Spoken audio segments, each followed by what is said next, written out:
ഒരു atom bomb നിർമ്മിക്കുക എന്ന പദ്ധതിയുടെ ഏറ്റവും വലിയ വെല്ലുവിളി ആ ബോംബിൻ്റെ ബ്ലൂ പ്രിൻ്റ് കിട്ടുന്നതോ അതിൻ്റെ ശാസ്ത്രീയമായ തിയറി കണ്ടെത്തുക എന്നുള്ളതൊന്നുമല്ല. അങ്ങനെയാണെങ്കിൽ എൻ്റെ ഉൾപ്പെടെയുള്ള ചാനലുകൾ കണ്ടതിന് ശേഷം നിങ്ങൾക്ക് വേണമെങ്കിലും യുറേനിയം കിട്ടിക്കഴിഞ്ഞാൽ ഒരു ആറ്റം ബോംബ് ഉണ്ടാക്കാമല്ലോ.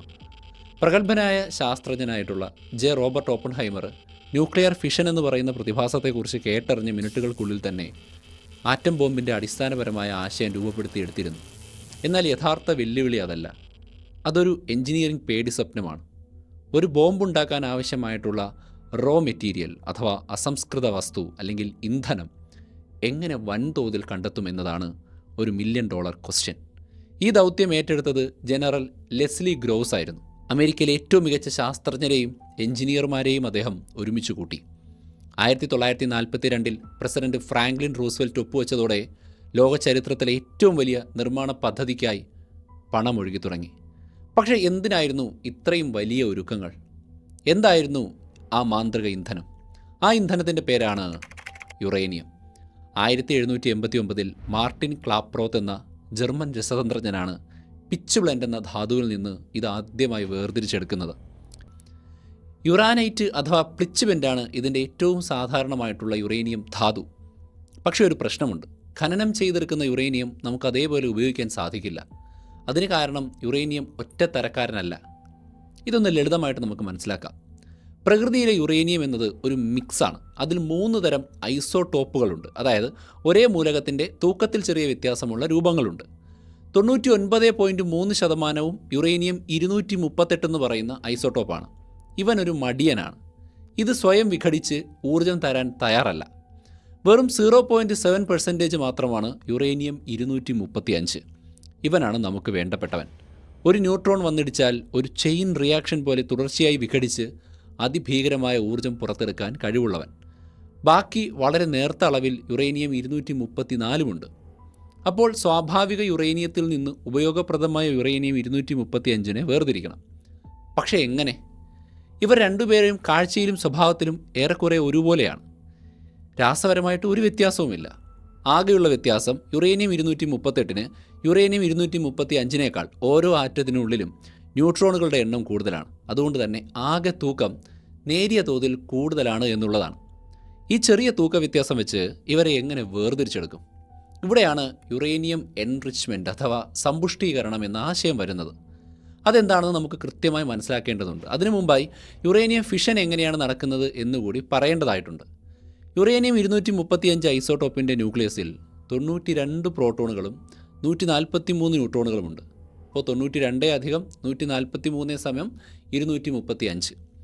ഒരു ന്യൂട്രോൺ വന്ന് ഒരു യുറേനിയം 235 ആറ്റത്തിൻ്റെ ന്യൂക്ലിയസിൽ ഇടിക്കുമ്പോൾ അത് 2 പിളരുന്നു. ഈ പ്രക്രിയയാണ് താപത്തിൻ്റെ രൂപത്തിൽ ഊർജ്ജത്തോടൊപ്പം പുറത്തു വരുന്നത്. 1-2 പുതിയ ന്യൂട്രോണുകളും അതിൻ്റെ അടിസ്ഥാനത്തിൽ പുറന്തള്ളപ്പെടുന്നുണ്ട്. പുറത്തു വന്ന ഈ ന്യൂട്രോണുകൾ മറ്റു യുറേനിയം 235 ആറ്റങ്ങളുടെ ന്യൂക്ലിയസുകളിൽ ചെന്ന് ഒരൊറ്റ ഇടി. അങ്ങനെ അവയെയും സക്സസ്ഫുള്ളായി വിഘടിപ്പിക്കുകയാണെങ്കിൽ ഒരു ചെയിൻ റിയാക്ഷൻ സാധ്യമാകും.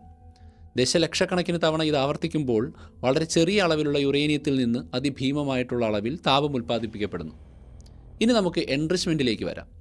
ഒരു തീ കൂട്ടുന്നത് എങ്ങനെയാണ് എന്ന് നിങ്ങൾ ആലോചിച്ച് നോക്കുക. ഒരു കൊള്ളി കത്തിക്കാൻ ഒരു തീപ്പട്ടിക്കമ്പ് മതി. എന്നാൽ വലിയൊരു തീക്കുണ്ട മാളി കത്തിക്കണമെങ്കിൽ ഒരുപാട് വിറക് കൊള്ളികൾ അടുപ്പിച്ച് വെക്കേണ്ടതുണ്ട്, അല്ലേ? ഒരു കൊള്ളി മാത്രം വെച്ചാൽ അത് കത്തി അണഞ്ഞു പോകും. അതുപോലെയാണ് യുറേനിയവും. സ്വാഭാവിക യുറേനിയത്തിൽ ഊർജം തരുന്ന യുറേനിയം 235 എന്ന വിറകു കൊള്ളികൾ വളരെ കുറവാണ്. ഞാൻ പറഞ്ഞ പോലെ വെറും 0.7%. അവക്കിടയിൽ ഊർജം തരാത്ത യുറേനിയം 238 എന്ന നനഞ്ഞ വിറക് കൊള്ളികൾ 99.3% ഈ നനഞ്ഞ വിറക് കൊള്ളികൾ കാരണം ഒരു യുറേനിയം 235 ആറ്റം വിഘടിച്ചുണ്ടാകുന്ന ന്യൂട്രോണുകൾക്ക് അടുത്ത യുറേനിയം 235 ആറ്റത്തിൽ ചെന്ന് ഇടിക്കാൻ കഴിയാതെ വരും. അതുകൊണ്ടൊരു ചെയിൻ റിയാക്ഷൻ നടക്കാനുള്ള സാധ്യത കുറയും. തീ ആളി കത്തുന്നതിന് പകരം ഒരു വിറക് കൊള്ളി മാത്രം ഒന്ന് കത്തി അണഞ്ഞു പോകുന്നത് പോലെ അത് നിലച്ചു പോകും. അപ്പോൾ ഒരു ആണവ റിയാക്ടർ പ്രവർത്തിപ്പിക്കാനോ ഒരു അണുബോംബ് ഉണ്ടാക്കാനോ നമുക്ക് ഈ നനഞ്ഞ വിറക് കൊള്ളികൾ മാറ്റി കത്തുന്ന വിറക് കൊള്ളികളുടെ എണ്ണം കൂട്ടണം. അതായത് യുറേനിയം 235 സാന്ദ്രത അല്ലെങ്കിൽ കോൺസെൻട്രേഷൻ വർദ്ധിപ്പിക്കണം. ഈ പ്രക്രിയയാണ് യുറേനിയം സമ്പുഷ്ടീകരണം അഥവാ യുറേനിയം എൻറിച്ച്മെൻറ്റ്. ചുരുക്കത്തിൽ റിയാക്ഷൻ കെട്ടുപോകാതെ തുടർച്ചയായി നടക്കാൻ വേണ്ടിയാണ് നമ്മൾ യുറേനിയം സമ്പുഷ്ടീകരിക്കുന്നത്. നമുക്ക് വീണ്ടും തിരിച്ച് ബോംബുണ്ടാക്കിയ പ്രോസസ്സായ മാൻഹാട്ടൻ പ്രോജക്റ്റിലേക്ക് പോകാം. മാൻഹാട്ടൻ പ്രോജക്റ്റിലെ ശാസ്ത്രജ്ഞർക്ക് മുന്നിലുണ്ടായിരുന്ന ചോദ്യം ഇതായിരുന്നു: ഈ നനഞ്ഞ വിറകുകൊള്ളികളെ അല്ലെങ്കിൽ യുറേനിയം 238കളെ മാറ്റി കത്തുന്ന വിറകുകൊള്ളികളായ യുറേനിയം 235ൻ്റെ എണ്ണം എങ്ങനെ കൂട്ടും? അവർ 4 വഴികൾ കണ്ടെത്തി. നേരത്തെ സൂചിപ്പിച്ച യുറേനിയം 238ഉം യുറേനിയം 235 തമ്മിലുള്ള ചെറിയ തൂക്ക വ്യത്യാസം മാത്രമാണ് നമ്മുടെ കയ്യിലുള്ള ഒരേ ഒരു പിടിവള്ളി. സാധ്യമായ 4 വഴികളും ഒരേ സമയം പരീക്ഷിച്ചു. കാരണം ഏതാണ് വേഗത്തിൽ വിജയിക്കുക എന്ന് അറിയില്ലല്ലോ, ആദ്യമായിട്ട് ചെയ്യുവാണല്ലോ എൻറിച്ച്മെൻറ്റ്. അതിലൊന്നാമത്തെ പദ്ധതിയാണ് ഗ്യാഷ്യസ് ഡിഫ്യൂഷൻ. അവർ യുറേനിയത്തെ ഒരു വാതകമാക്കി മാറ്റിയിട്ട് അതിസൂക്ഷ്മമായ അരിപ്പകളുള്ള ആയിരക്കണക്കിന് അറകളിലൂടെ വാതകത്തെ കടത്തിവിട്ടു. ഭാരം അല്പം കുറഞ്ഞ യുറേനിയം 235 വാതകം ഭാരം കൂടിയ 238നേക്കാൾ ഒരു തരി വേഗത്തിൽ പല അറകളിലൂടെയും ഫിൽറ്ററുകളിലൂടെയും അപ്പുറം കടക്കും. അങ്ങനെ ഒരുപാട് തവണ ആവർത്തിക്കുമ്പോൾ അവസാനം നമുക്ക് കൂടുതൽ യുറേനിയം 235 അടങ്ങിയ വാതകം ലഭിക്കും. രണ്ടാമത് നടത്തിയ പദ്ധതിയാണ് ഭീമാകാരനായ കാന്തം ഉപയോഗിച്ചുകൊണ്ട് ഇലക്ട്രോ മാഗ്നറ്റിക് സെപ്പറേഷനിലൂടെ വേർതിരിക്കുക എന്നുള്ളത്. ശക്തമായ കാന്തിക മണ്ഡലത്തിലൂടെ യുറേനിയം കണങ്ങളെ പായിക്കുമ്പോൾ ഭാരവ്യത്യാസം കാരണം അവയുടെ സഞ്ചാരപാത ചെറുതായി വളയുകയും ഭാരം കുറഞ്ഞ യുറേനിയം 235 ഒരു പ്രത്യേക വഴിയിലും ഭാരം കൂടിയത് മറ്റൊരു വഴിയിലും പോകുന്നതിലൂടെ വ്യത്യസ്തമായി സ്വീകരിക്കാം. മൂന്നാമത്തെ ഐഡിയ ആയിരുന്നു യുറേനിയത്തെ ദ്രാവകമാക്കി ചൂടും തണുപ്പും ഉപയോഗിക്കുക എന്നുള്ളത്. അങ്ങനെ വരുമ്പോൾ ഭാരം കുറഞ്ഞതും ഭാരം കൂടിയതും തമ്മിലുള്ള ഈ ചൂടും തണുപ്പും തമ്മിലുള്ള വ്യത്യാസം ഉപയോഗിച്ച് നീക്കം ചെയ്യാൻ പറ്റും. എന്നാൽ വളരെ സക്സസ്ഫുൾ ആയതും ഏറ്റവും കൂടുതൽ ഉപയോഗിക്കുകയും ചെയ്യുന്നൊരു മെത്തേഡായിരുന്നു സെൻട്രിഫ്യൂജ് രീതി. യുറേനിയം വാതകത്തെ അതിവേഗത്തിൽ കറക്കി ഭാരം കൂടിയതിനെ പുറത്തേക്കും കുറഞ്ഞതിനെ നടുവിലേക്കും മാറ്റി. അങ്ങനെ ആ സാങ്കേതികവിദ്യ വളരെ പ്രയാസമേറിയതായിരുന്നുവെങ്കിലും ഇന്ന് ലോകത്ത് ഏറ്റവും കൂടുതൽ ഉപയോഗിക്കുന്നത് സെൻട്രിഫ്യൂജ് രീതിയാണ്. ഇറാൻ ഉപയോഗിക്കുന്നതും സെൻട്രിഫ്യൂജ് രീതിയാണ്. ഈ ഓരോ രീതിക്കും വേണ്ടി ഭീമാകാരന്മാരായിട്ടുള്ള ഫാക്ടറികളാണെന്ന് അമേരിക്ക പണിഞ്ഞത്. ആയിരക്കണക്കിന് ആളുകൾ പലതരത്തിൽ ജോലി ചെയ്തിട്ട് ഏത് മെത്തേഡ് ഉപയോഗിക്കണം എന്ന് കണ്ടെത്താൻ ശ്രമിച്ചുകൊണ്ടിരുന്നു. പല വഴികളും ശേഖരിച്ച് അവസാനം അവർ വിജയിച്ചു. പ്രകൃതിയിൽ വെറും 0.7% മാത്രമുണ്ടായിരുന്ന യുറേനിയം 235ൻ്റെ അളവ് അവർ 90% വരെ വർദ്ധിപ്പിച്ചു. ഇതാണ് ഹൈലി എൻറിച്ച്ഡ് യുറേനിയം അഥവാ വെപ്പൺസ് ഗ്രേഡ് യുറേനിയം. ആ 64 കിലോഗ്രാം അഥവാ ഒരു ബോംബുണ്ടാക്കാൻ ആവശ്യമായ ക്രിട്ടിക്കൽ മാസിന് അനുയോജ്യമായിട്ടുള്ള അത്രയും സമ്പുഷ്ടീകരിച്ച യുറേനിയം അവരുടെ കയ്യിലെത്തിയ ആ നിമിഷം ആറ്റം ബോംബ് എന്ന ആശയം ഒരു കടലാസിലെ സമവാക്യം എന്നതിലുപരി ഒരു യാഥാർത്ഥ്യമായി മാറി. അവർ അതിന് നിഷ്കളങ്കമായൊരു പേരിട്ടു: ലിറ്റിൽ ബോയ്. ഒരു സെക്കൻഡിൻ്റെ വളരെ ചെറിയൊരംശം കൊണ്ട് കോടിക്കണക്കിന് ആറ്റങ്ങൾ ഒരുമിച്ച് വിഘടിച്ചൊരു നഗരത്തെ തന്നെ ഇല്ലാതാക്കി. മൊത്തം യുറേനിയം സ്പ്ലിറ്റ് ആവില്ല, പക്ഷെ അത്രയ്ക്ക് ഊർജ്ജം പുറത്തു വരും. അങ്ങനെ യുറേനിയത്തിൻ്റെ ആ നനഞ്ഞ വിറകിനെ മാറ്റി കത്തുന്ന വിറകിനെ വേർതിരിക്കുന്ന പ്രക്രിയയെക്കുറിച്ചാണ് നമ്മൾ സംസാരിക്കുന്നത്. അതാണ് ഹിരോഷിമയുടെ വിധി കുറിച്ചത്. ഹിരോഷിമയും നാഗസാക്കിയും ലോകത്തെ നടുക്കി വിറപ്പിച്ചു. മനുഷ്യൻ സ്വന്തം നാശത്തിലേക്കുള്ള വഴി കണ്ടെത്തി. ഈ ബോംബ് നിർമ്മിക്കാൻ നേതൃത്വം കൊടുത്ത റോബർട്ട് ഓപ്പൺഹൈമർ പോലും പിന്നീട് പറഞ്ഞു: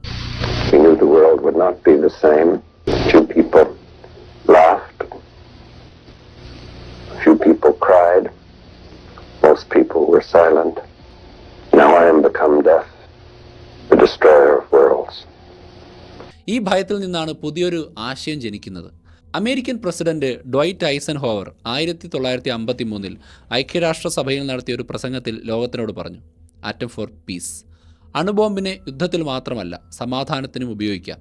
ഈ ഭീകരമായ ശക്തിയെ മാനവരാശിയുടെ നന്മയ്ക്കായി എങ്ങനെ തിരിച്ചുവിടാം?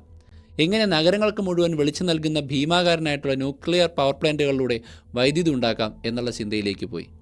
ആറ്റം ബോംബ് ഉണ്ടാക്കുന്ന സമ്പുഷ്ടീകരിച്ച യുറേനിയത്തിനെ ഒറ്റ നിമിഷം കൊണ്ടൊരു സ്ഫോടനം ഉണ്ടാക്കുന്നതിന് പകരം ഒരു ന്യൂക്ലിയർ റിയാക്ടറിനകത്ത് വളരെ നിയന്ത്രിതമായിട്ടുള്ള അളവിൽ ഹീറ്റ് പ്രൊഡ്യൂസ് ചെയ്ത് ഊർജ്ജം ഉണ്ടാക്കിയെടുക്കുന്നു.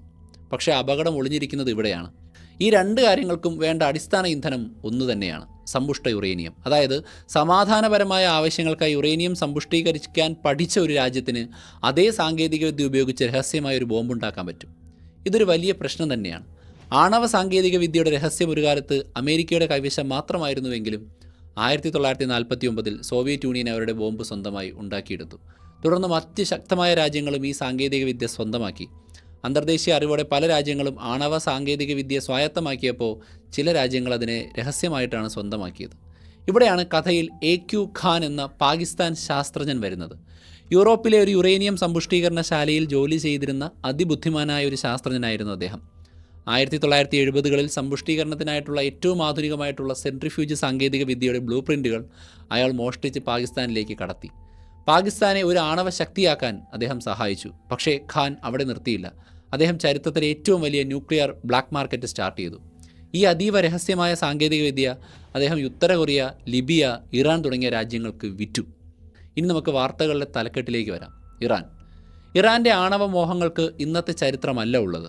വിശ്വസിച്ചാലും ഇല്ലെങ്കിലും ഇറാൻ്റെ ആണവ പദ്ധതിക്ക് തുടക്കമിട്ടത് അവരുടെ ഇന്നത്തെ ഏറ്റവും വലിയ ശത്രുവായ അമേരിക്കയാണ്.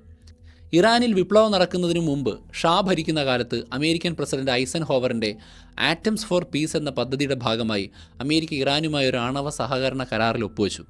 അവർ ടെഹ്റാനിൽ ഒരു ഗവേഷണ റിയാക്ടർ സ്ഥാപിക്കാൻ സഹായം വാഗ്ദാനം ചെയ്യുകയും ചെയ്തു.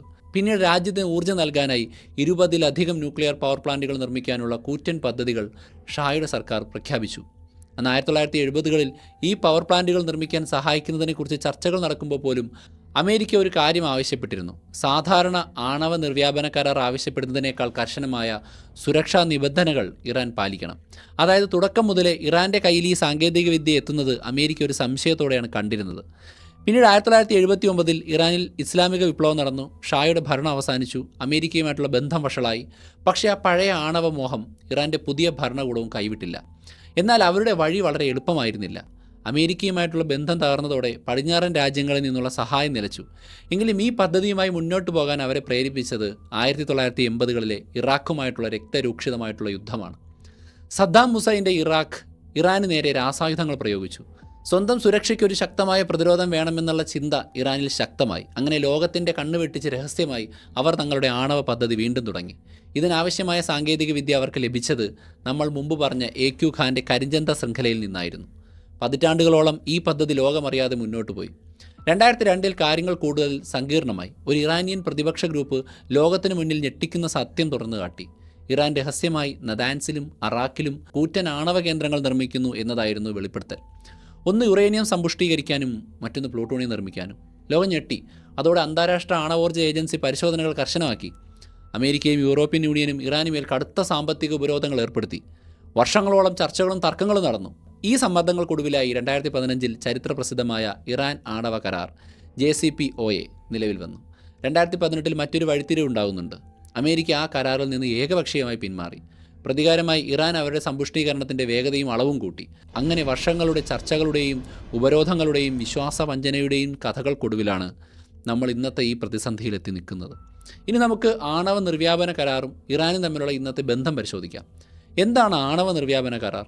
ലോകരാജ്യങ്ങൾ ഒന്നിച്ചുണ്ടാക്കിയ ഒരു വലിയ ഡീലായിരുന്നു അത്. കരാർ അനുസരിച്ച് അന്ന് 1970-കളിൽ ആണവായുധങ്ങൾ കയ്യിലുള്ള രാജ്യങ്ങൾ, അതായത് America, Russia, Britain, France, China, ഇവരാരും ഈ സാങ്കേതിക വിദ്യ മറ്റാർക്കും നൽകില്ല എന്ന് ഉറപ്പ് നൽകണം. പകരമായി ആണവായുധങ്ങൾ ഇല്ലാത്ത രാജ്യങ്ങൾ തങ്ങളത് നിർമ്മിക്കില്ല എന്ന വാക്കും നൽകണം. ഇതിന് പകരമായി അവർക്ക് സമാധാനപരമായ ആവശ്യങ്ങൾക്ക്, അതായത് ഊർജ്ജം ഉൽപ്പാദിപ്പിക്കാൻ ആണവ സാങ്കേതിക വിദ്യ ഉപയോഗിക്കാനുള്ള സഹായവും അനുവാദവും ലഭിക്കും. ഈ കരാർ വിവേചനപരമാണെന്നും ആണവായുധങ്ങൾ കയ്യിലുള്ളവരും ഇല്ലാത്തവരും എന്ന ലോകത്തെ രണ്ടായി തിരിക്കുന്ന ഒന്നാണെന്നും വാദിച്ച് ചില രാജ്യങ്ങൾ ഇതിൽ നിന്ന് തുടക്കത്തിലേ മാറി നിന്നു. അതിൽ പ്രധാനപ്പെട്ട ഒരു രാജ്യമാണ് നമ്മുടെ ഇന്ത്യ. ഇന്ത്യ ഈ കരാറിൽ ഒപ്പുവെച്ചിട്ടേയില്ല. ഇന്ത്യയെപ്പോലെ പാകിസ്ഥാനും ഇസ്രയേലും ഈ കരാറിൽ ചേർന്നിട്ടില്ല. അവർ സ്വന്തമായി ആണവായുധങ്ങൾ നിർമ്മിക്കുകയും ചെയ്തു. ഇവരിൽ നിന്ന് വ്യത്യസ്തമാണ് ഉത്തര കൊറിയയുടെ കാര്യം. അവർ കരാറിൽ ഒപ്പുവെച്ചതിന് ശേഷം പിന്നീട് അതിൽ നിന്ന് ഏകപക്ഷീയമായി പിന്മാറി. എന്നിട്ട് ആണവായുധം നിർമ്മിച്ചു.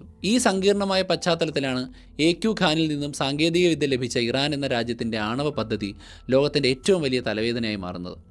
ഇറാനെ ആക്രമിക്കുന്ന രാജ്യത്തിന് അണുബോംബുണ്ടോ എന്ന് ചോദിച്ചാൽ ഇസ്രയേലിന് അണുബോംബുണ്ട്. ഇറാൻ കരാറിൽ ഒപ്പുവെച്ചത് കൊണ്ടാണോ അണുബോംബ് ഉണ്ടാക്കാൻ സമ്മതിക്കാത്തത്, അല്ലെങ്കിൽ മറ്റേതെങ്കിലും ഭീഷണി കൊണ്ടാണോ എന്ന് ചോദിച്ചു കഴിഞ്ഞാൽ അതും അവിടെയുണ്ട്. അങ്ങനെ പറയുമ്പോൾ ഇതിനകത്ത് ആരാണ് ശരി, ആരാണ് തെറ്റ്, ആരാണ് ഇരട്ടത്താപ്പ് കാണിക്കുന്നത് എന്ന് പറയാൻ ഞാൻ ആളല്ല. അത് നിങ്ങൾക്ക് തന്നെ പറയാം. നമ്മുടെ വിഷയം രാഷ്ട്രീയമല്ല. ഇവിടുത്തെ വിഷയം എന്തായിരുന്നു യുറേനിയം എൻറിച്ച്മെൻ്റ് എന്നും അതിൻ്റെ പിന്നിലെ കഥയുമാണ്. അത് ഞാൻ പറഞ്ഞു എന്ന് വിശ്വസിക്കുന്നു. അപ്പോൾ വീഡിയോ അവസാനിക്കുന്നതിന് മുമ്പ് നമുക്ക് എങ്ങനെ വളരെ കോൺഫിഡൻ്റ് ആയിട്ട് സംസാരിക്കാമെന്നും ക്യാമറയ്ക്ക് മുന്നിലും വേദിയിലും സുഹൃത്തുക്കൾക്കിടയിലും ഇൻ്റർവ്യൂവിനും ഒക്കെ തന്നെ കോൺഫിഡൻ്റ് ആയിട്ട് എങ്ങനെ സംസാരിക്കാമെന്നുമുള്ള ടിപ്സും ട്രിക്സും റിയൽ പ്രാക്ടീസും ഉൾപ്പെടെയുള്ള ഒരു കോഴ്സ് ഞാൻ സെറ്റ് ചെയ്തിട്ടുണ്ട്. താല്പര്യമുള്ളവർക്ക് ആ കോഴ്സിൽ ജോയിൻ ചെയ്യാൻ വേണ്ടി കമൻറ്റ് ബോക്സിലും ഡിസ്ക്രിപ്ഷൻ ബോക്സിലുള്ള ലിങ്ക് ക്ലിക്ക് ചെയ്യാം. ഇപ്പോഴാണെങ്കിൽ നിങ്ങൾക്ക് ഓഫർ പ്രൈസിൽ അത് പർച്ചേസ് ചെയ്യുകയും ചെയ്യാം. വീഡിയോ അവസാനിപ്പിക്കുന്നു. അടുത്ത എപ്പിസോഡിൽ വീണ്ടും കാണാം. അതുവരെ